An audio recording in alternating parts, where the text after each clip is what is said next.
In this video I'm going to show you how to change the bullet colors in Google Slides. What we need to do first is to add a text box. We can simply do that by clicking on this button on top. Now if you press your left mouse button and drag your mouse over this slide, then you will add a text box. The next step is to add the text into this text box. Just copy paste it into this text box. What we want to do now is create some bullet points. So we will select the preferred text which we want to be bullet out, and then you will click on this bullet list.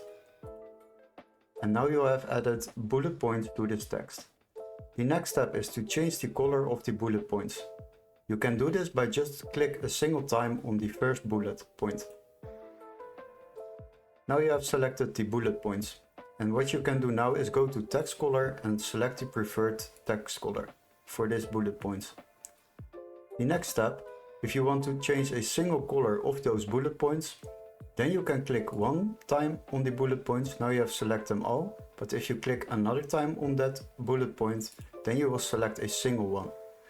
Now you can change the color again to a preferred color. There is also another option. While you still have selected this bullet point and click on your right mouse button, then you can change the type of bullet point.